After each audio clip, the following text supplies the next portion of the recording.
দূরদেশে বসবাসকারী বাংলাদেশিদের কথা বলছে বিবিসি নিউজ। তাদের সুখ দুঃখ, হাসি কান্না, আশা নিরাশার কথা সবার সামনে তুলে আনতেই আমাদের আয়োজন দূরদেশে সুখ দুঃখ। বিদেশে মাটিতে বাংলাদেশের এই মানুষগুলো মূলত যাচ্ছেন কাজের সন্ধানে, আর সেজন্য শেষ সম্বলটুকু পর্যন্ত ব্যয় করেন অনেকে। সেখানে অক্লান্ত পরিশ্রমের অর্থে পরিবারের মুখে ফোটান হাসি, আর তাদের পাঠানো রেমিটেন্সে দেশের অর্থনীতি হয় সমৃদ্ধ। অবশ্য দালালদের খপ্পরে পড়ে কেউ কেউ হন নিঃস্ব পর্যন্ত। অন্যদিকে অনেক বাংলাদেশি নিজ গুণে দেশের নাম করছেন উজ্জ্বল। আমরা সেই সব মানুষের সবার কথাই বলছি এই আয়োজনে। আপনাদের সবাইকে আমন্ত্রণ জানাচ্ছি আমি মজুমদার জুয়েল। সরকারের চরম আগ্রহ থাকলেও আগামী ফেব্রুয়ারি মাসে অনুষ্ঠিতব্য জাতীয় নির্বাচনে প্রবাসীদের ভোটাধিকার নিশ্চিত করা কঠিন। তবে এ ব্যাপারে বিশ্বের বিভিন্ন দেশে অবস্থিত বাংলাদেশ মিশনগুলো পুরোদমে কাজ চালিয়ে যাচ্ছে, এমনটা জানিয়েছেন সংযুক্ত আরব আমিরাতে নিযুক্ত বাংলাদেশের রাষ্ট্রদূত।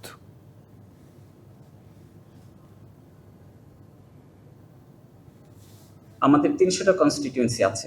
আমাদের যেহেতু অনেক বড় জনগোষ্ঠী এখানে থাকে, ১২ লক্ষ, আমি ধারণা করি যে ৩০০টা কনস্টিটিউয়েন্সির ভোটারই আমাদের এই দেশে থাকে। তাহলে আমার ৩০০টা বুথ লাগবে, ৩০০টা কনস্টিটিউয়েন্সি থেকে ব্যালট আনতে হবে, আমাকে ৩০০ জন অফিসার আমাকে এখানে রাখতে হবে, একটা কেন্দ্রের জন্য একটা কনস্টিটিউয়েন্সির জন্য একটা বুথ বা একটা অফিসার। কঠিন কাজ, এবং এটা শুধু এখানে না, আরো পৃথিবীর সব জায়গাতে একই চিত্র দেখতে পাবো আমরা। এটা নিয়ে সরকার খুবই আগ্রহী, প্রচন্ড আগ্রহী, এবং আমাদেরকে এই জন্য আমাদের মতামত চেয়েছিলেন। আমরা আমাদের কি কি লজিস্টিক্স প্রয়োজন হবে এগুলো আমরা সরকারকে জানিয়েছি। একজন রাষ্ট্রদূতের কথা বললাম, এটা একটা উদাহরণ হিসেবে। এই রাষ্ট্রদূতের কথা সূত্র ধরে যদি আমরা আলোচনা করতে চাই, আজকে আমাদের সঙ্গে অতিথি হিসেবে যুক্ত আছেন নির্বাচন কমিশন সচিবালয়ের সাবেক অতিরিক্ত সচিব জেসমিন টুলি, আছেন ফ্রান্স বিএনপির সাবেক সাধারণ সম্পাদক এম এ তাহের, এবং আছেন সৌদি আরব বিএনপি নেতা ইঞ্জিনিয়ার নুরুল আমিন। আপনাদের তিনজনকে স্বাগত জানাই। শুরুতে কৃতজ্ঞতা, আপনারা আজকে আমাদেরকে সময় দিয়েছেন। ইঞ্জিনিয়ার নুরুল আমিন, আপনাকে দিয়ে শুরু করতে চাই। যে কথাটি আপনার পাশের দেশ তো, সে জায়গাটায় কথা শুরু করতে চাই যে আরব আমিরাতের রাষ্ট্রদূত এরকম শঙ্কার কথা বললেন। আপনি আসলে কোন ধরনের শঙ্কা দেখেন প্রবাসের থেকে যদি ভোটাধিকার নিশ্চিত করতে হয়? বিসমিল্লাহির রহমানির রহিম। আমি প্রথমে ধন্যবাদ জানাচ্ছি আমাদের প্রিয় চ্যানেল ডিবিসিকে সমসাময়িক প্রসঙ্গ নিয়ে প্রবাসীদের ভোটাধিকার সংশয় কেন, এই প্রসঙ্গটি আমাদের প্রবাসীদেরকে ইনভলভ করে আলোচনায় নিয়ে আসার জন্য। সেই সাথে আমি আন্তরিক অভিনন্দন জানাচ্ছি আজকের পার্টিসিপেন্টস, আমাদের সাবেক নির্বাচন কমিশনের কর্মকর্তা জেসমিন ম্যাডামকে, এবং আমার সাথে আছেন আমাদের ফ্রান্স বিএনপির অন্যতম নেতা, আমাদের প্রিয় মুখ, আমাদের ভাই এখানে আছেন, ওনাকেও। সেই সাথে আজকে যারা আছেন কলাকুশলী, ইনক্লুডিং আমাদের মজুমদার জুয়েল ভাই, যিনি আসলে এই প্রোগ্রামটাকে আলোচনায় নিয়ে আসছেন। আমি আসলে শুরু করতে চাই, তার আগে একটু আমি ভূমিকা নিতে চাই 1-2 মিনিটের জন্য। আমরা প্রবাসীরা আসলে ভোটটা আমাদের প্রয়োজন কেন, এটা আমার কাছে মনে হয় একটু আলোচনায় আসা উচিত। তারপরে আমি আমাদের সংখ্যাগুলি বলবো যে আমাদের কি সমস্যাগুলি আছে। বলুন কেন প্রয়োজন। অবশ্যই। আসলে আমি 40 বছর সৌদি আরবে আছি, 40 ইয়ার্স। আমি যাতে এয়ারপোর্টে জব করি, সেই সাথে সামাজিক সংগঠনের সাথে ইনভলভ। প্রথম কথা যে আমরা কিন্তু আসলে টোটাল পপুলেশনের অলমোস্ট 1,20,00,000 প্রবাসী আমরা বিশ্বের বিভিন্ন দেশে বসবাস করি, এবং 1,20,00,000-এর ভিতরে মধ্যপ্রাচ্যে সবচেয়ে বেশি। ইন সৌদি আরবে লাস্ট আমাদের যে কনসাল জেনারেল ভারপ্রাপ্ত হচ্ছে, তার একটা প্রোগ্রামে জুলাই দিবসে উনি বললেন যে আমরা প্রায় close to 4 million, 3.5 million to 4 million প্রবাসী আমরা আছেন। উই আর অল অ্যাডাল্ট, আমরা সবাই কিন্তু 18+। আমরা এই 1,20,00,000 একটা বিশাল সংখ্যা, ভোটের সংখ্যা। টোটাল ভোট যদি আমাদের 12 মিলিয়ন হয়, 12.3 million, something like that, so it is also 10% of total vote. আমরা রেমিটেন্স যোদ্ধা, আমাদের দেশের জিডিপি গ্রোথে আমরা ভূমিকা রাখি, ফরেন রিজার্ভ ফান্ডকে আমরা মজবুত করি, এবং প্রাসঙ্গিকভাবে এসে যায় যে লাস্ট জুলাই অভ্যুত্থানে কিন্তু ফাইনাল যে আমাদের প্রবাসীদের কার্যক্রমটা ছিল, that was shut down the remittance. সেটা অনেক ভালো কাজ করছে। সবকিছু মিলে দীর্ঘ 17-18 বছরের ফেসিস্ট বিরোধী একটা আন্দোলন সংগ্রামের পরে প্রবাসীদের ডাইরেক্ট এবং ইনডাইরেক্ট ইনভলভমেন্টের পরেই কিন্তু আমরা এই ভোট দেওয়ার মতো একটা সুযোগ পাইছি। আমি ধন্যবাদ জানাতে চাই নির্বাচন কমিশনকে, যারা ইন্টারিম গভর্নমেন্টে আছেন, তারাই প্রথমে এই প্রসঙ্গটা মিডিয়াতে নিয়ে আসছেন। তারপর আমাদের সম্মানিত প্রধান উপদেষ্টা উনিও ভয়েস রেজ করেছেন এবং উনিও বলেছেন যে এবার ইনশাল্লাহ আমরা প্রবাসীদেরকে ইনক্লুড করবো। সেই হিসেবে আমরা সকল প্রবাসীদের পক্ষ থেকে তাদেরকে আন্তরিক অভিনন্দন জানাচ্ছি। সেই সাথে এই ভোটাধিকার বা এই ফ্যাসিস্টদের এই একটা অস্থির অবস্থা থেকে দেশকে মুক্ত করার জন্য দীর্ঘ 17 বছর যারা আন্দোলন সংগ্রাম করছে, যারা নিহত হয়েছেন, হত্যা হয়েছেন, গুম হয়েছেন, তাদের সবার আত্মার মাগফিরাত কামনা করতেছি, ইনক্লুডিং আমাদের এই 24-এর গণ অভ্যুত্থানে। প্লাস যারা আহত আছেন এই মুহূর্তে তাদের সুস্থতা কামনা করি, সমস্ত পরিবারের প্রতি সমবেদনা জ্ঞাপন করি। আমি আমার আপনার যে আমি তাহলে সংশয়ের জায়গাটায় পরে যাই। আপনি যেহেতু সূচনাটা করলেন অন্যভাবে, কেন প্রয়োজন প্রবাসীদের, এই জায়গাটা আলোচনা করে তারপর আমি সংশয়ের জায়গাটা আসছি। এমনি তাহের, অবশ্যই প্রবাসীদের ভোটাধিকার প্রয়োগের বিষয়টি আরপিওতেও উল্লেখ ছিল, কিন্তু বিগত সরকার কেন জানি এটার ব্যাপারে কোনো আগ্রহই নেয় নাই। এখন এই সরকার আগ্রহ নিয়েছে, মানে বছরখানেক তো হয়ে গেল, আর 6 মাস পরে ভোট। অবশ্যই আপনাদের ভোটাধিকার নিশ্চিত করা উচিত ছিল, কেন করা গেল না? অনেক ধন্যবাদ ডিবিসিকে, আমাদের প্রিয় সঞ্চালক সাহেব, আপনাকে, আমিন মোহাম্মদ সাহেবকে এবং আমাদের সহ আলোচক জেসমিন টুলিয়াপাকে, সাবেক নির্বাচন কমিশনের কর্মকর্তা, যারা শুনছেন আমাদেরকে এবং যারা পরবর্তীতে আমাদেরকে শুনবেন, এবং আপনার ডিবিসির সকল কর্মকর্তা বৃন্দকে আমার এই প্রবাস থেকে, প্রাচ্যের প্যারিস থেকে সবাইকে জানাচ্ছি অনেক অনেক শুভেচ্ছা এবং সালাম। দেখুন, বিগত সরকার আরপিওতে থাকার পরও কেন এটা করেনি? তারা ছিল শুটকির নৌকায় বিড়াল মাছি। শেখ হাসিনার ডিজিটাল মানে 70 টাকায় ছিল মোটা চাল। শেখ হাসিনার অবস্থানটা ছিল ট্রেনে চাপা পড়ার পরও মানে তার সঠিক মানে কথোপকথন যেগুলো ছিল সেগুলো সম্পর্কে আমরা জানি যে কিভাবে তিনি আমাদের মধ্যে ইয়ে করতেন। অন্যদিকে আমাদের আমরা যারা বাংলাদেশিরা আছি, তারা যেমন আমের মধ্যে পোকা, যেমন আমের মধ্যে যে পোকাগুলো আছে তারা বাইরের মিষ্টির স্বাদের যেমন প্রয়োজন পড়ে না, ঠিক তেমনি করে আমাদের দেশের যে মানুষগুলো আছে, সার্বিক যে সমস্যাগুলো তারা ফেস করে দৈনন্দিন জীবনে, তারা আসলে বুঝতেই পারে না যে এর বাইরেও কোনো রকমের কোনো মানুষের যে স্বাধীনতা, মৌলিক অধিকারগুলো, সেগুলো যে তাদের যে রাষ্ট্রের কাছে তাদের যে প্রাপ্তি, সেগুলো সম্পর্কে তারা সেভাবে সচেতন নয়। এর আগেও ডিবিসিতে আমি অনেক অনুষ্ঠানে অংশগ্রহণ করেছিলাম, আপনিও ছিলেন, আমরা আলোচনা করেছি। তো আমরা যারা বাইরে আছি, আমরা যারা এই গণতান্ত্রিক রাষ্ট্রে আছি, গণতান্ত্রিক অধিকার যারা আমরা ভোগ করছি, স্বাধীনতা, সার্বভৌমত্ব, নাগরিক অধিকার যারা আমরা ভোগ করছি, তারাই আমরা বলতে পারি যে বাংলাদেশে আসলে কি ঘটছে, বাংলাদেশের মানুষ গণতন্ত্রের অধিকার থেকে কতটা বঞ্চিত। বাংলাদেশ যদি একটা রোল রয়েস হয়, তাহলে এই রোল রয়েস চালাতেও কিন্তু আপনার পেট্রোলের প্রয়োজন পড়ে, ডিজেল কিংবা পেট্রোলের প্রয়োজন পড়বে। বাংলাদেশকে চালাতে গেলে এই আমাদের মতো প্রবাসে যারা আছে, আমরা রেমিটেন্স যোদ্ধা যারা আছি, প্রবাসে নিজের ভাগ্য উন্নয়নের জন্য আমরা এখানে এসছি, তারা কিন্তু এই বাংলাদেশের চালিকা শক্তি হিসাবেও, শুধু নিজের পরিবার নয়, আমরা কিন্তু বাংলাদেশের চালিকা শক্তি হিসাবেও কাজ করছি।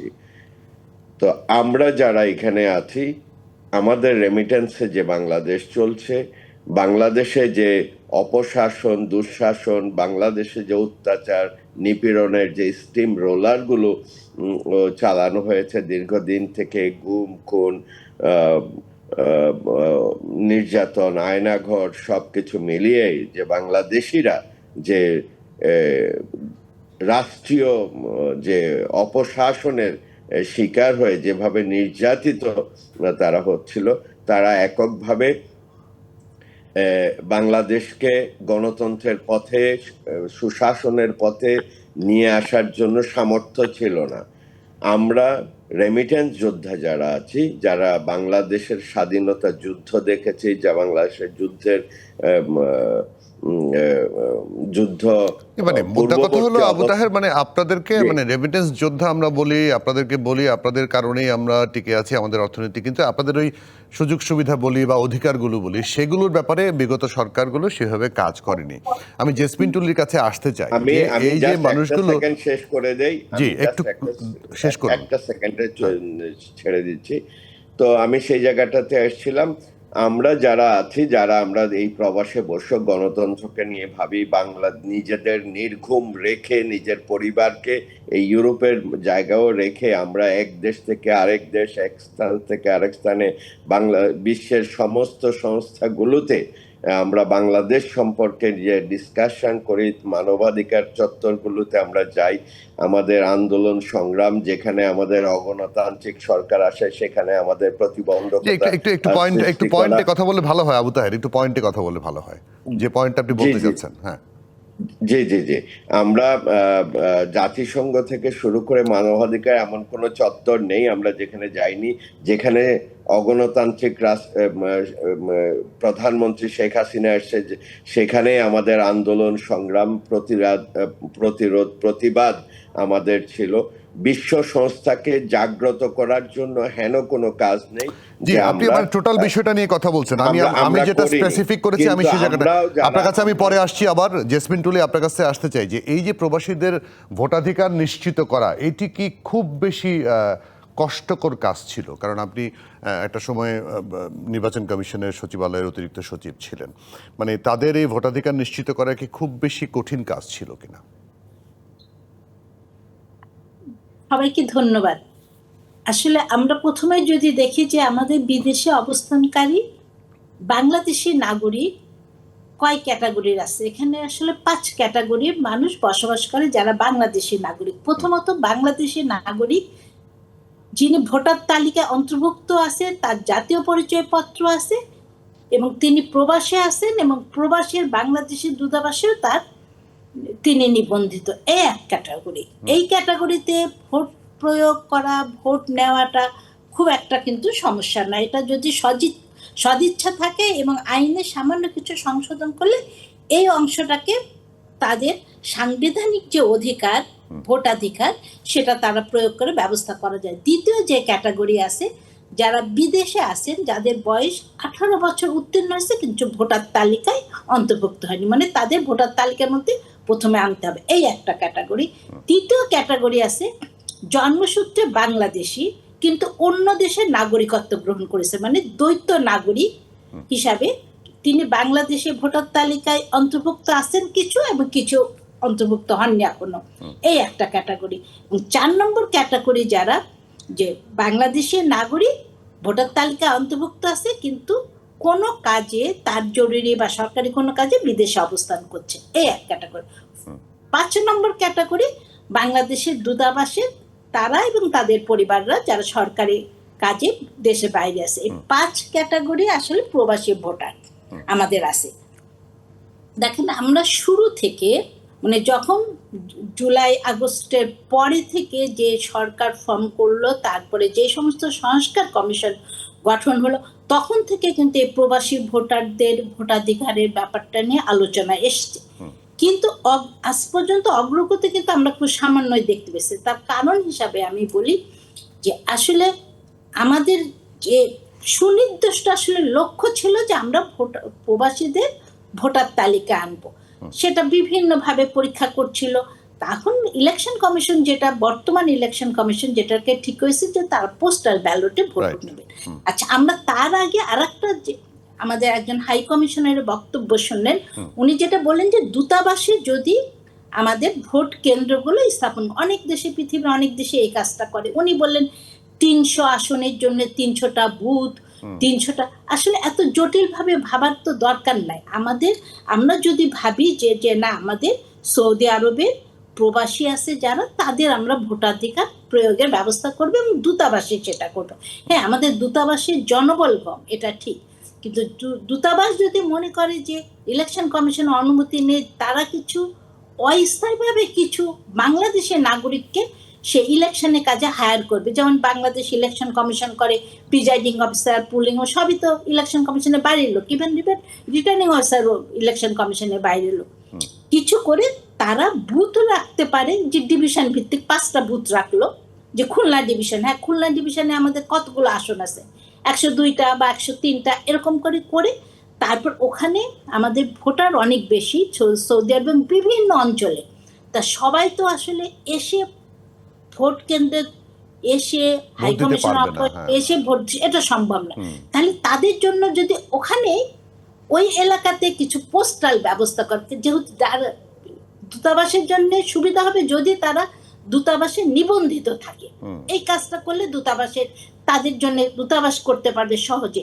আর ইলেকশন কমিশনকে যে কাজটা করতে হবে, যে আমাদের দেশে যারা প্রবাসী আছে এই ধরনের অ্যাবসেন্টি ভোটারদের জন্য আগে থেকে প্রি রেজিস্ট্রেশন করতে হবে, মানে কে কে পোস্টাল ব্যালটে ভোট দিতে চান তাদের একটা তালিকা তৈরি করবেন, এবং সেটা এখনই শুরু করা দরকার।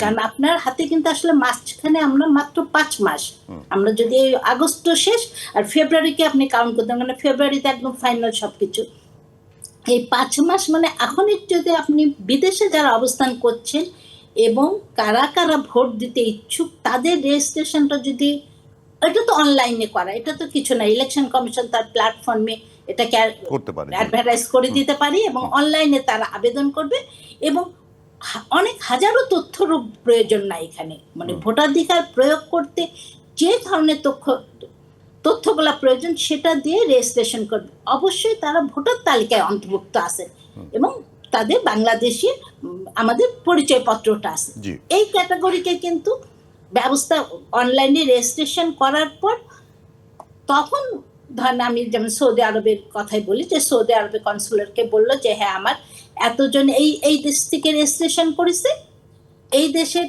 অবস্থান আছে, মনে করেন যিনি যদি জেদ্দাই হয় আমাদের এটা, তা জেদ্দা যারা বাস করে তারা ইতিহাস হাই কমিশন অফিসে এসে তারা ভোটটা দিয়ে দিতে পারবে, যে কনসাল আছে, কনসাল অফিস আছে। কিন্তু রিয়াদ মানে বহু দূরে যারা আছে, ধরেন মক্কা, রিয়াদ, তাদের জন্য উনি ওখান থেকে পোস্টাল ব্যালট জাস্ট ড্রপ করে দিতে পারে। হ্যাঁ, একটু খরচের ব্যাপার, সেই খরচটা বাংলাদেশ গভর্নমেন্টকে, সেটা আহামরি এমন কিছুও না, জানে যে পরিমাণ আমরা পয়সা ওনারা কষ্ট দিয়ে টাকা দেশে আসছে সেই পরিমাণে এটা খুবই সামান্য পয়সা, যে ওখান থেকে উনি পোস্ট করে দিলেন এবং ওখান থেকে এসে সৌদি আরবে তারপর অফিসিয়াল, এটা তো অ্যাডভান্স ভোটিং, কিন্তু মানে ভোটগুলো আগে থেকে দেয়, আগে থেকে নিতে হবে, রাইট। আমি এই জায়গাটায় আসবো, একটা ছোট বিরতি নিয়ে আসি।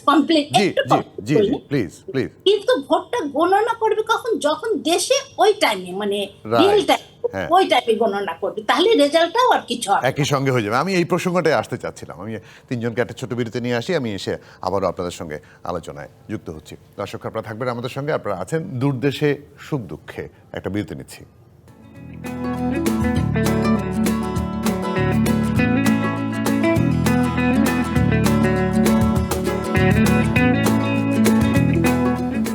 দূরদেশে সুখ দুঃখ আয়োজনে আমন্ত্রণ আরও একবার, সঙ্গে আছি আমি মজুমদার জুয়েল। এ পর্যায়ে প্রবাসীদের ভোটাধিকার এবং চ্যালেঞ্জ নিয়ে কিছু তথ্য আপনাদেরকে জানানোর চেষ্টা করছি। জুলাই গণঅভ্যুত্থানের পর প্রবাসীদের ভোটাধিকারের বিষয়টি জোরে সুরে সামনে আসে। নির্বাচন কমিশন পোস্টাল ব্যালটের মাধ্যমে এই ভোট গ্রহণ করবে বলে সিদ্ধান্ত নিয়েছে। এজন্য প্রবাসীদের ভোট গ্রহণ ব্যবস্থা উন্নয়নের ব্যাপক উদ্যোগ নিয়েছে ইসি। এছাড়া বিদেশে অবস্থানরত মোট ভোটারের সংখ্যা উল্লেখ থাকলেও কতজনের ভোট গ্রহণ করা হবে এবং কোন কোন দেশ থেকে ভোট হবে তা স্পষ্ট করে জানানো হয়নি এখন পর্যন্ত। বিদেশে ভোট গ্রহণে প্রয়োজনীয় কূটনৈতিক সহযোগিতার বিষয়েও নির্দিষ্ট তথ্য নেই এখনো পর্যন্ত। প্রায় 1,30,00,000 বিদেশে অবস্থান করছেন বাংলাদেশের মানুষ। এবং তারা ইসি ডাক বিভাগের সহযোগিতায় পোস্টাল ব্যালটের মাধ্যমে ভোট নেবে। এই জন্য ডিজিটাল ভোটিং প্ল্যাটফর্ম তৈরি হবে, যেখানে প্রবাসীরা মুখের ছবি এবং এনআইডি যাচাই করে ভোটার হবেন। ডাকযোগে ব্যালট পাঠানো হবে এবং কিউআর কোড, ওটিপি এবং নিরাপত্তা যাচাইয়ের মাধ্যমে ফেরত পাঠানোর ব্যবস্থা থাকবে। ভোটাররা ব্যালটে প্রতীক চিহ্নিত করে ফেরত খামে হলোগ্রাম স্টিকার দিয়ে সিল করে পোস্ট অফিসে জমা দেবেন। এবং সবশেষ যে তথ্যটি জানাতে চাই সেটি হচ্ছে ডাক বিভাগ ব্যালটগুলো এসিতে ফেরত পাঠাবে, সেখান থেকে সংশ্লিষ্ট রিটার্নিং অফিসারের কাছে যাবে। ভোটিং সিস্টেম উন্নয়ন এবং বাস্তবায়নে খরচ ধরা হয়েছে 49,21,00,00,000 টাকা। এই ছিল মোটামুটি তথ্যগুলো, যেগুলো আসলে সংশয় এবং উদ্যোগ সেগুলো সম্পর্কে জানানোর চেষ্টা করলাম। অতিথির সঙ্গে আলোচনায় ফিরছি। আমাদের সঙ্গে অতিথি হিসেবে আছেন নির্বাচন কমিশন সচিবালয়ের সাবেক অতিরিক্ত সচিব জেসমিন টুলি, আছেন ফ্রান্স বিএনপির সাবেক সাধারণ সম্পাদক এম এ তাহের এবং আছেন সৌদি আরব বিএনপি নেতা ইঞ্জিনিয়ার নুরুল আমিন। আপনাদের তিনজনকে আবারও স্বাগত। ইঞ্জিনিয়ার নুরুল আমিন, যে সিস্টেমের কথা বললাম আমরা, তাতে পোস্টাল ব্যালটটা একই দিনে যদি নেওয়া হয়, জেসমিন টুলি বললেন যে এটা অ্যাডভান্স নিতে হবে, কারণ ভোটিং যেদিন হবে তার মধ্যে না পৌঁছলে ফলাফল ঘোষণা একটা প্রভাব পড়তে পারে। আপনি কোনো সংকট দেখেন কিনা যে নিয়মটা চালু করছে নির্বাচন কমিশন আপনাদের ভোটিংয়ের ক্ষেত্রে? ধন্যবাদ মজুমদার জুয়েল ভাই। আসলে আমাদের সাবেক নির্বাচন কমিশনের কর্মকর্তা জেসমিন ম্যাডাম যথার্থই বলেছেন। তো আমি আসলে আমার যেটা পরামর্শ থাকবে বা আমার মতামত যেটা থাকবে সেটা postal ballots it's bit complicated আমার কাছে মনে হয়, কারণ বিশ্বের অনেক দেশেই ভোট হয় প্রবাসীদের।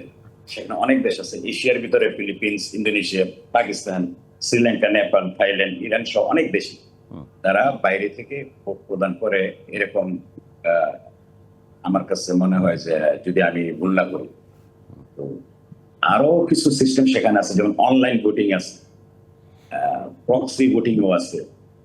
সবচেয়ে অ্যাপ্লিকেবল যেটা আমার কাছে মনে হয়, in person voting in the consulate or in the embassy, that will be more easier than the postal ballots. এখন আমাদের নির্বাচন কমিশন যদি পোস্টাল ব্যালটস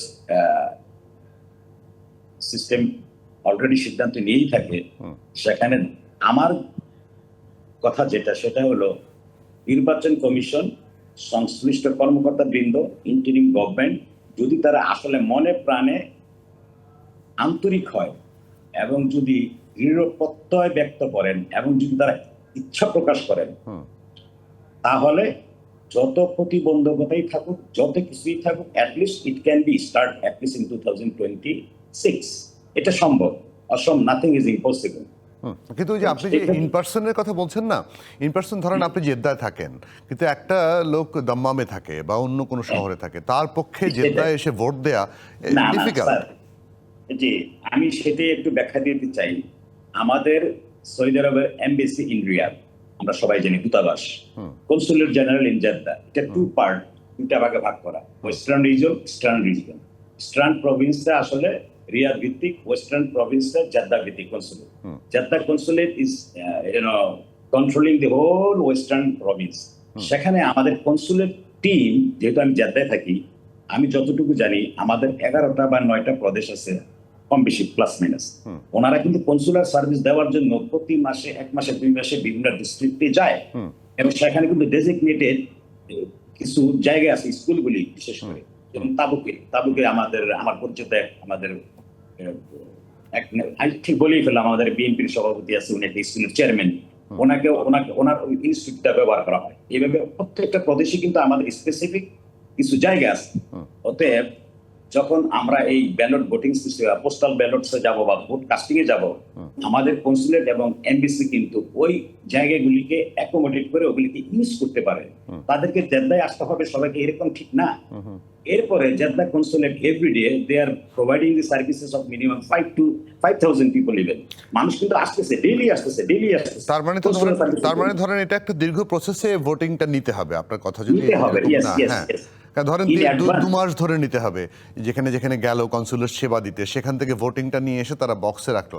এখন ভাই, আমাদের দেশের মানুষ, মানে পরিবারের মানুষ একজন আরেকজনকে বিশ্বাস করে না, সেখানে ওই মাস জুড়ে ভোট দিবে, বক্সে ভোটটা ঠিক মতো পড়লো কিনা, এই বিশ্বাস অবিশ্বাসের জায়গাটা কে পূরণ করবে? এই বিশ্বাসের জায়গাটার দায়িত্ব নির্বাচন কমিশনের থাকবে, বিশ্বস্ত কর্মকর্তাদের থাকবে, প্লাস আমি ভোট দেব, I will take the picture of that one, যে আমি কোথায় ভোট দিচ্ছি, I will get this screenshot, okay I will keep it with me. এবং সেখানে আমাদের অফকোর্স দলীয় লোকজন তো থাকবেই, এবং আমাদের একটা মোটামুটি আমরা কিন্তু ভোটের আগেই আমরা বুঝতে পারবো যে কোন ক্যান্ডিডেট কতটা ভোট পাচ্ছেন বা পেতে যাবেন, এটা কিন্তু আমরা অলরেডি কম বেশি ইঞ্জিনিয়ার নুরুল আলম, মোটামুটি পরিষ্কার। আপনার কাছে আবার আসবো। এম এ তাহের, ওই যে আমি সংশয়টা দেখেন কিনা, পোস্টাল ব্যালট নাকি ইন পার্সন দেওয়া ভালো, কোনটা?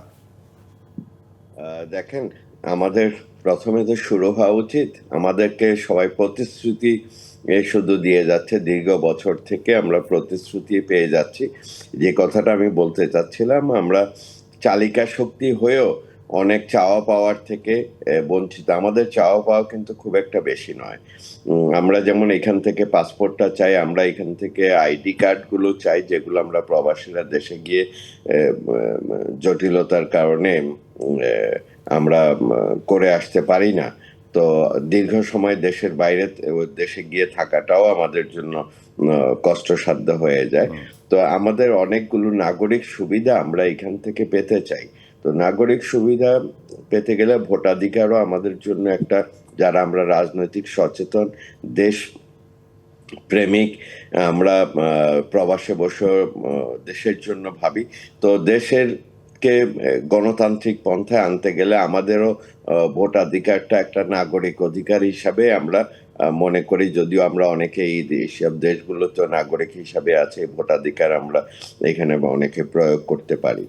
কিন্তু দেশের জন্যে, দেশকে সুষ্ঠু ট্রেকে নিয়ে আসার জন্য আমাদের যে অবদান আছে, এবং সেটা গণতন্ত্রের উত্তরণেও আমরা যারা কাজ করছি, ভোটাধিকারের জন্য আমরা যারা কাজ করছি, তো তাদের ভোটাধিকারী যদি না থাকে, তো তাহলে আমরা হতাশ হই, এবং আমাদের যে উত্তরসূরি যারা আছে তারাও হতাশ হয় এই নাগরিক সুবিধাগুলো প্রাপ্তির।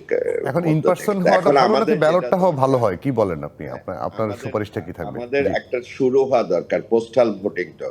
আমাদের যে আপা যে কথাগুলো বললেন, যে সমস্যাগুলোর কথা বললেন, আমার ভাই যে কথাগুলো বললেন, এখান থেকে সমস্যা পাহাড় সমান থাকবে, কিন্তু সমস্যার সমাধানের পথে আমাদের যাত্রা তো শুরু করতে হবে। তো আমরা এখনো সেই যাত্রাটা শুরুটা এখনো দেখিনি, এখনো মুখে মুখে আমরা ভাবছি। আমাদের যেমন এয়ারপোর্টে আমাদের প্রবাসীদের জন্য ডেস্ক খোলা হয়েছে, এটা করা হয়েছে, ওইটা করে নাগরিক সুবিধা, এখনো আমাদের প্রবাসীরা দেশে গেলে যে হয়রানির শিকার হচ্ছে, তো এটা আমরা সবার কাছে প্রতীয়মান। ঠিক তেমনি করে ভোটাধিকার আমাদেরকে দেওয়া হবে, পোস্টাল ভোটার। এখন আপনি আপনার উপস্থাপনার মধ্যে বলে গেছেন যে আপনি শুনছেন এখন পর্যন্ত কয়টা দেশ থেকে এই পোস্টাল ভোটারও ভোট নেওয়া হবে, সেটাও যেমন নির্ধারিত হয়নি, এবং কার্যক্রমও শুরু হয়নি। ফেব্রুয়ারিতে যদি ভোট হইতে হয়, তাহলে এখনই আমাদের সবকিছু শুরু করতে হবে। একটা দিনও যদি আমরা অপচয় করি, তাহলে আমরা এবারকার জন্য এই সুবিধার থেকে আমরা বঞ্চিত হব। আপনারা কেউ 1,20,00,000 কিংবা 1,30,00,000 আমরা দেখলো, আমরা 1.5 কোটির উপরে কিন্তু আমরা প্রবাসীরা আছি, কারণ অনেকে গণনায় আসে না, যারা একটু অবৈধভাবে আছে, এখনো কাগজপত্র তারা করতে পারেননি।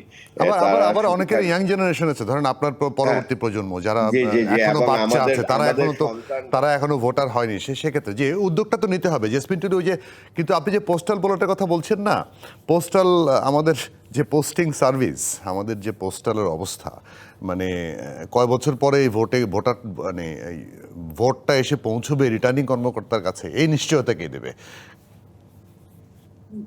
আপনাকে ধন্যবাদ। আসলে আমি প্রথম একটা সমস্যা বলি যে আমাদের আসলে কখন পোস্টাল ব্যালটটা ড্রপ করা যায়, যখন আমাদের প্রতিদ্বন্দ্বী প্রার্থীর তালিকা চূড়ান্ত হয়, প্রতীক বরাদ্দ কমপ্লিট হয়, তারপরে পোস্টাল ব্যালট মুদ্রণে যায়। তার মানে পোস্টাল ব্যালট মুদ্রণ থেকে ভোট গ্রহণ সময়টা থাকে এই 20 থেকে 25, হার্ডলি 30 দিন, এই সময়টা। মানে এই সময়ের মধ্যে একজন মানুষের কাছে পোস্টাল ব্যালট পৌঁছাতে হবে, তারপর সেটাকে আবার পোস্ট অফিসের মাধ্যমে ফিরিয়ে আনা। রিয়েলি এটা খুব কম সময়। কিন্তু যেটা ইলেকশন কমিশনে আমার মনে হয় যেটা একটা ওয়ে করতে পারতো, যে পোস্টালটা ব্যালটটাকে চূড়ান্ত হওয়ার পর ডিজিটালে তাদের কাছে পাঠাতে পারতো, তারা ওয়ান টাইম প্রিন্ট করবে, প্রিন্ট করে তারপরে তারা ভোট দিয়ে ড্রপ করতে হয়। মানে আইনের মধ্যে কিছু সংশোধনে আনা খুবই প্রয়োজন, এই কারণে যে যদি রিয়েলি আমরা চাই যে আমাদের প্রবাসী যারা আছে, যেসব নাগরিক, তাদের আমরা ভোট নিই। এবং আপনি এবারই যে 1.5 কোটি বা সব পুরো দেশে পারবেন তা না, শুরুটা করা খুবই জরুরি। যে আমরা একটা ছোট একটা দেশ প্রথমে সিলেক্ট করি, পাইলট বেসিস করি। এবং ইলেকশন কমিশন এতদিন কিন্তু একটা মক ভোটিং এর ব্যবস্থা করতে পারতো, যে আসলে সমস্যাগুলো চিহ্নিত করে সমস্যার সলিউশনগুলো বের হয়ে আসতো। আমার কাছে মনে হয়েছে যে আমরা প্রবাসীদের ভোটার তালিকা অন্তর্ভুক্ত করা হয়েছে আইনে 2009-এর দিকে, 9, 10, 11 ওই টাইমটা।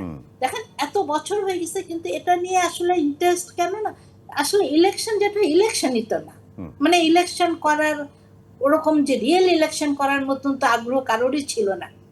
এটা ছিল প্রবাসীদের ভোটারের জিনিসটা, কিন্তু এখন যেহেতু শুরু হয়েছে, তা আমার কাছে মনে হয় যে এটাকে পজিটিভলি নেওয়া পুরো সব দেশকে না করে একটা ইন্ডিভিজুয়ালি ছোট দেশকে করে শুরুটা করুক, এরপর আস্তে আস্তে বাই ইলেকশন আছে, এর পরবর্তীতে বিভিন্ন সেগুলোতে করতে করতে একসময় দেখা যায় পুরো দেশেই হবে। জি জি, অবশ্যই আমরা আশা থাকলাম। একটা ছোট্ট বিরতি নিয়ে এসে আবারও শেষ পর্বে আমরা যুক্ত হব। জি জি জি জি, জেসমিন টুলি কি যেন বলছেন? যেটা বলছেন যে 2 মাস ধরে ভোট নেওয়া, এটা তো সম্ভব না, হয় না। ব্যালট পেপার চূড়ান্ত হতে হবে এবং ফলাফল আগেও দেওয়া যায় না, তাতে ফলাফল প্রভাবিত হয় এবং নিরপেক্ষতাপূর্ণ হয়। সেই জন্য রেজাল্টটা একই দিনে একই টাইমে হতে হবে। জি, একদম পরিষ্কার। একটা বিরতি নিয়ে ফিরছি আপনাদের কাছে আবারও। দর্শক, আপনারা আছেন দূরদেশে সুখ দুঃখে, আমরা একটা বিরতি নিচ্ছি।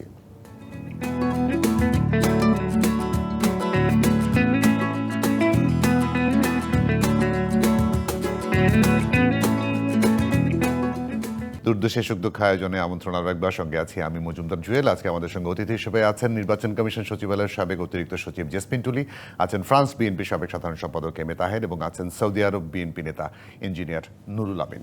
তিনজনকে আবারও স্বাগত। ইঞ্জিনিয়ার নুরুল আমিন, একটু প্রস্তাবের জায়গাটায় আসতে চাই। আমি যদি বলি যে এটি যদি বিশ্বাস অবিশ্বাসের জায়গাটা ঠিক থাকে, এটি যদি অনলাইনে করা যায়, তাতে তো সবাই মোটামুটি অংশগ্রহণ করতে পারত, সেটি কি খুব বেশি কঠিন? আসলে আমার কাছে যেটা মনে হয় সবচেয়ে কনভিনিয়েন্ট, সেটা অনলাইন ভোটিং আমার কাছে মনে হয়। কারণ এটাই ডিপেন্ডস অন দি ভোটার। সমস্ত প্রসেসটা যদি অনলাইনে দিয়ে দেওয়া হয়, আমি প্রবাসী, I will open my laptop, I will fill the form, I will vote myself and let it go where it should go in process. This is the easiest way আমার কাছে মনে হয়, যেহেতু আমি নির্বাচন না। না না, সেটা আমারও মনে হয় কি, কারণ একটা ভোট দিতে এসে ওই যে কষ্ট, এটা সেটা মানে খরচ, আবার যদি আপনি ফিজিক্যালি এসে দেশে এসে ভোট দেন, সেটা তো অনেক খরচের ব্যাপার, মানে একটা ভোটের পিছনে অনেক খরচ। সেই জায়গাটায় অনলাইনে কেন রেজিস্ট্রেশন হচ্ছে, ফেস রিকগনিশন হচ্ছে, আপনাকে একটা ওটিপি পাঠানো হচ্ছে, তারপর আপনি ভোটিংটা দিয়ে দেন, শেষ। এটা হলে সহজ হতো, আমার কাছে মনে হয়। কি আপনি যদি বলেন একটু। এখন আমি কি আসলে এলিজিবল কিনা অনলাইনে ভোট দেওয়ার জন্য, সেটা তো নিশ্চিত করতে হবে। সেটা নিশ্চিত করার জন্য আমি গতকালকে দেখলাম একটা সার্কুলার, দ্যাট ইজ প্রবাসীদের ভোটার নিবন্ধন এনআইডি প্রণয়ন প্রসঙ্গে একটা সার্কুলার দেখলাম গতকালকে, তাই না? তো সেখানে ওনার একটা ফর্ম নাম্বার 2 ক একটা ফর্ম ছাড়ছে প্রবাসীদের জন্য। তো আমি আসলে ক্লিয়ার না কনসেপ্টটা কি। তো আমার কাছে মনে হয় আমাদের যে জিনিসটা আমি একটু ক্লিয়ার করতে চাই, কারণ সময় দ্বারা পাবো না। আমরা যারা প্রবাসী আছি, আমরা আর রেমিটেন্স যোদ্ধা খেতাব নিয়ে আর বাঁচতে চাই না। আমরা আমাদের নেতা নির্বাচন করতে চাই, আমরা রাষ্ট্রের অংশ হইতে চাই। পৃথিবীর অনেক দেশ আছে যেখানে প্রবাসীদের রিপ্রেজেন্টেশন আছে। তাহের ভাই আছেন এখানে, ফ্রান্স পার্লামেন্টের সম্ভবত 11 জন প্রবাসীদের রিপ্রেজেন্টেটিভ সেখানে থাকে। সবকিছু মিলে আমরা সরকারের অংশ হইতে চাই, এবং সরকার ইচ্ছা করলেই সেটা পরে, এটা আমার শেষ কথা। কিন্তু একটা শঙ্কার জায়গা কি ভাই, আমার কাছে মনে হয় এই নির্বাচন কমিশন প্লাস ইন্টারিম গভর্নমেন্টের কতটুকু আন্তরিকতা আছে আমি জানি না। আমার কাছে এর আগেও এই কথাগুলি আসছে, কিন্তু আমার কাছে মনে হয় এগুলি শুধু কথার মালা হয়েই থাকবে, কিন্তু প্রবাসীদের গলায় আর এই মালা পরানো আদৌ সম্ভব হয় কিনা একদম পরিষ্কার। সেটা করতে হয়, তাইলে একটা ব্যাপক কর্মযোগ্য এখনই দৃশ্যমান হওয়াটা খুব জি জরুরি। জি এম এ তাহের, আপনার কাছে শুনি, ওই যে প্রবাসীদের রিপ্রেজেন্টেশন, এর আগেও মানে প্রবাসী ঠিক রিপ্রেজেন্টেশন না, বাট প্রবাসীরা বিভিন্ন দলের হয়ে নির্বাচন করেছেন, জিতেছেন, সংসদে ছিলেন, মেয়র হিসেবেও ছিলেন, কিন্তু সেভাবে প্রবাসীদের নিয়ে তো কাজ করেন নাই। থ্যাংক ইউ ভেরি মাচ আপনাকে এই সুন্দর প্রশ্নটা করার জন্য। সর্বপ্রথম কথা হচ্ছে যে আমরা ওই যে আমাদের যেমন আমি বলি যে শুটকির নৌকায় বেড়াল মাছে কিংবা শেয়ালের কাছে মুরগি বর্গা দেওয়ার মতোই আমাদের দেশের অবস্থাটা। যারাই ক্ষমতায় যায় তারাই রাবণ হয়ে যায়। তো এইটার থেকে উত্তরণের জন্য যেমন সাহস, মনোবল, আত্মবিশ্বাস কিংবা সততা সম্পন্ন একজন ব্যক্তির দরকার দেশের সুশাসন নিয়ে আসার জন্য, তাহলে হয়তো আমরা প্রবাসীরা দেশের সব জায়গায় আমরা একটা উন্নতি ঘটাতে পারবো। এখন ইলেকশন সম্পর্কে বলি, আমরা যারা প্রবাসীরা আছি আমরা শুধু পোস্টাল ভোটিং বা কিংবা ইয়ের মধ্যে নয়, আমাদের প্রবাসীদের অনেকগুলো চাহিদা আছে। আমাদের রিপ্রেজেন্টেটিভ, আমরা দেশের উন্নয়নে যখন চালিকা শক্তি কাজ করছি, কিন্তু আমাদের কোনো রিপ্রেজেন্টেটিভ ওখানে নাই। যেমন মহিলাদেরকে এগিয়ে নিয়ে যাওয়ার জন্য মহিলাদের একটা কোটা আছে, প্রবাসীদের জন্য একটা কোটা কিন্তু সেরকম নেই। আমি যদি মধ্যপ্রাচ্যের দেশগুলোর কথা বলি, যেখানে যে কোনো দেশে যে কোনো শহরেও যদি 1 লক্ষাধিক ভোটার থাকে, ওই দেশের নাগরিক থাকে, তাহলে তারা সেই দেশ থেকে 2 জন বা 3 জন বা শহর থেকে নির্বাচিত করে নিয়ে আসে, সেই দেশে তারা ভোটের ব্যবস্থা করে, ওই দেশ থেকে প্রার্থী হয় 3 জন 4 জন 5 জন, সেখান থেকে যারা জিতে আসে এমবাসির মাধ্যমে সেটা ডিক্লেয়ার করা হয়, নির্বাচন কমিশনে পাঠানো হয়, এবং তাদেরকে শুধুমাত্র তারা লোকাল রাজনীতি নিয়ে, দেশের রাজনীতি নিয়ে কথা বলবে না, তারা যেই দেশে আছে, যেই শহরে আছে, সেই দেশের ওই দেশের নাগরিকদের সুযোগ সুবিধা, ওই দেশের নাগরিকরা কিভাবে দেশে উন্নয়নে অংশীদার হতে পারে, সেই জন্য রিপ্রেজেন্টেটিভ আমি মনে হয় মোটামুটি পরিষ্কার। কিন্তু এম এ তাহের, আপনি এবং ওই যে আপনি যে প্রসঙ্গটা তুললেন যে রিপ্রেজেন্টেশন অফ দ্য মানে ফরেনার মানে প্রবাসীদের, সেখানটায় আপনারা দুজনেই তুললেন, সেটা নিয়ে বড় আলোচনার ব্যাপার আছে, আমি সেই জায়গাটায় যাচ্ছি না, আজকে ভোটিংয়ে থাকি। জেসমিন টুডি, আপনার শেষের দিকে আমরা যেটা ইঞ্জিনিয়ার নুরুল আমিন বললেন যে সেই জায়গাটায় একটু আপনার কাছে ক্লিয়ার হতে চাই, একটি ক্লজ নিয়ে ওনার একটা প্রশ্ন আছে, আপনি যদি এটা একটু ক্লিয়ার করতেন। পাশাপাশি অনলাইন ভোটিং তো করা যেতে পারতো। প্রথমে দেখেন, এই প্রবাসীদের জন্য পৃথিবীতে 3টা পদ্ধতি প্রয়োগ করা। একটা হলো প্রক্সি ভোটিং, মানে আমি প্রবাসী থাকি, আমার হয়ে আমার ফ্যামিলি কাউকে আমি অথরাইজ করে দেব, তিনি আমার ভোটটা দিয়ে দেবে, এই একটা পদ্ধতি আছে। এই পদ্ধতি খুব একটা বেশি দেশে না, অল্প কয়েকটা দেশ এটা করে। ফ্রান্স করে, যুক্তরাজ্য করে, তাদের প্রবাসীদের জন্য তার প্রক্সি ভোটিংয়ে ব্যবস্থা করা। ইন্ডিয়াতে করে যারা আইন শৃঙ্খলা, দেশের মধ্যে আইন শৃঙ্খলার কাজে নিয়োজিত থাকে, তাদের প্রক্সি ভোটিংয়ের ব্যবস্থা আছে। আর একটা হচ্ছে ইলেকট্রনিক ভোটিং, যেটা বললো আমাদের নুরুল আমিন ভাই, যে ইলেকট্রনিক ভোটিং এর সুবিধা অনেক বেশি, যে হ্যাঁ তাৎক্ষণিকভাবে হয়ে যায় সবকিছু। এটা যেমন পৃথিবীতে 3টা দেশ করে ইলেকট্রনিক ভোটিং, এল সালভাদর করে, মেক্সিকো করে এবং সুইজারল্যান্ড করে। এই পদ্ধতিটা সবচেয়ে বড় চ্যালেঞ্জ যেটা, সেটা হলো ভোটারের আইডেন্টিটি নিশ্চিত, তাও এখন আছে যে বায়োমেট্রিক ডাটা দিয়ে এটা করা সম্ভব হবে। কিন্তু ভোটের নিরাপত্তা এবং গোপনীয়তা নিশ্চিত। কারণ আপনি দেখেন আমাদের দেশে আমাদের রাষ্ট্রীয় কোষাগার থেকে, বাংলাদেশ ব্যাংক থেকে টাকা আউট হয়ে গেছে, যেখানে ভোটের আমরা দেখেন আমরা অনলাইনে কিন্তু আমাদের টাকা পয়সা লেনদেন করি, আপনি খেয়াল করেন, এখানে বিশ্বাস করি ঠিক আছে টাকা যায়, কিন্তু ক্ষমতা যায় সেই জায়গাটা কিন্তু আমি নড়চড় ভাবো না।